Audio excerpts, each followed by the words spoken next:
आपने मुझे मांग संख्या 42 और 45 पे बोलने का मौका दिया, आपका बहुत बहुत धन्यवाद, आभार। मैं अपनी बात शुरू करूं। पानी पे, वन पे, पर्यावरण पे बात हो रही है। तीनों आपस में पूरक हैं। जल बिना वन नहीं है और वन बिना पर्यावरण नहीं है। इसलिए रहीमदास जी के रोए का उद्घाटन करना चाहता हूँ। रहीमन पानी राखिए, बिन पानी सब सून, पानी गए ना उभरे, मोती मानस चून। पानी के बिना कुछ भी नहीं है। इस संभावना के साथ ही मैं अपनी बात शुरू करता हूँ। माननीय सभापति महोदय, इधर उधर की बात ना करके मैं अगर खेतड़ी क्षेत्र की बात करूं तो उसमें ज़्यादा लाभ होगा। मैं जिस क्षेत्र से आता हूं, अरावली की पहाड़ियों से घिरा हुआ क्षेत्र है माननीय, और पहाड़ियों की अधिकांश होने के नाते वहाँ पे लगभग क्षेत्र सूखा और जलाशय भी पानी के सूख गए हैं। मेरे विधानसभा क्षेत्र में जीवन यापन का सिर्फ कृषि एक स्रोत है, लेकिन कृषि में पानी के बिना लोग पलायन कर चुके हैं और अन्यत्र दूसरे प्रदेशों में जैसे हरियाणा, दिल्ली में लोग जा चुके हैं। इसलिए मैं निवेदन करता हूं, भूजल के संरक्षण के लिए अगर छोटे छोटे बांध और जलाशयों का निर्माण किया जाए तो मैं समझता हूं एक किसान खेती की तरफ दोबारा लौट सकता है और खेती को अपना मुख्य स्रोत बना सकता है आय का। इसलिए मैं निवेदन करता हूं महोदय, जैसा मैंने पहले भी जिक्र किया था कि अरावली की पहाड़ियों से संभावनाएं नज़र आती हैं। जैसे क्षेत्र में 2 रिजर्व कंजर्वेशन है, उस रिजर्व कंजर्वेशन की सुविधाएँ मूलभूत अगर विकसित कर दी जाएँ तो मैं इस मांग का निवेदन करना चाहता हूं। मेरे द्वारा की गई सभी मांगें वर्तमान में परिप्रेक्ष्य में अति आवश्यक हैं। तो महोदय, आपके माध्यम से मैं राज्य सरकार से निवेदन करता हूं, मांग संख्या 42 व 45 के तहत जो मांगें रखी गई हैं उनको शीघ्र अति शीघ्र अगर मेरी विधानसभा निर्वाचन क्षेत्र में क्षेत्रवासियों को राहत प्रदान करना चाहते हैं तो क्षेत्र की मांगों को निश्चित रूप से पूर्ण करें।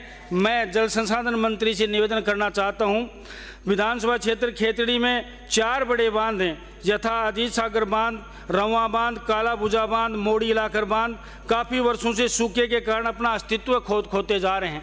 अगर इनमें दोबारा चारों बांधों का जीर्णोद्धार किया जाए और इनमें पानी छोड़ दिया जाए, जैसा यमुना जल के बारे में हमारे शेखावाटी के लिए जो समझौता हुआ है, और मैं तो धन्यवाद देना चाहता हूं हमारे मुख्यमंत्री जी को और हमारे वित्त मंत्री जी को।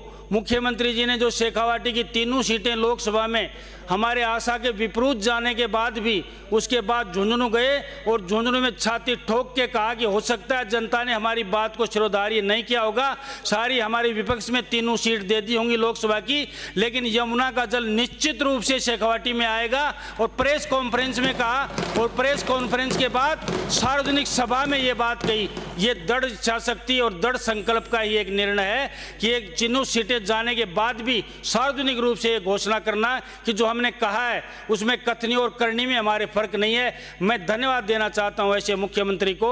इसलिए निश्चित रूप से मैं शेखावाटी के हरियाणा सरकार के यमुना जल समझौते का स्वागत करता हूं, जिसमें शेखावाटी एक सूख चुका है लगभग। इसमें अगर बांधों में डीपीआर बनाई जाए तो ये बांध अगर भर दिए जाएं तो मैं समझता हूँ मेरे क्षेत्र की समस्या पूरी हो सकती है।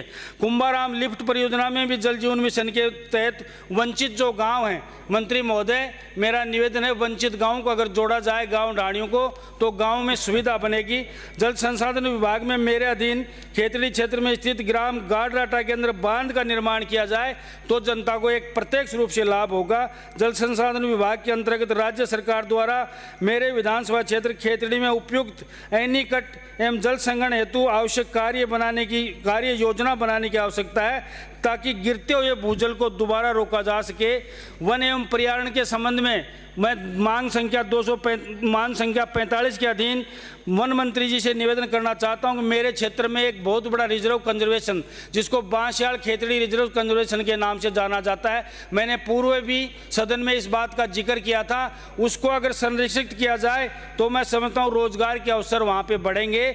उसकी सीमा और एरिया में पक्की दीवार की आवश्यकता है, पक्की दीवार के बाद में फेंसिंग की आवश्यकता है, क्योंकि 4 फुट की दीवार है मात्र, उसमें जो जंगली जानवर हैं पैंथर वगैरह, सियार वगैरह हैं, वो 4 फीट की दीवार में रोक नहीं सकते। इसलिए इसको ज़्यादा ऊंची करके तार फेंसिंग की जाए तो मैं समझता हूँ ज़्यादा फायदा रहेगा। बांसयाल कंजर्वेशन में समदेड़ा तालाब के पास अगर एक चौकी बना दी जाए और टर्निंग सेंटर बना दिया जाए और इस पूरे रिजर्व कंजर्वेशन को अगर सफारी के रूप में विकसित किया जाए तो मैं समझता हूँ रोजगार के अवसर पैदा होंगे। मैं आपसे निवेदन इतना ही करना चाहता हूं कि ये लोगों को रोजगार देने के लिए विशेष रूप से अगर माननीय विकसित सभापति किया महोदय। जाएगा तो क्षेत्र के लिए और सभी के लिए बहुत बहुत धन्यवाद। आप लोगों ने मुझे मौका दिया, बहुत बहुत पॉइंट धन्यवाद, ऑफ साधुवाद। इंफॉर्मेशन है।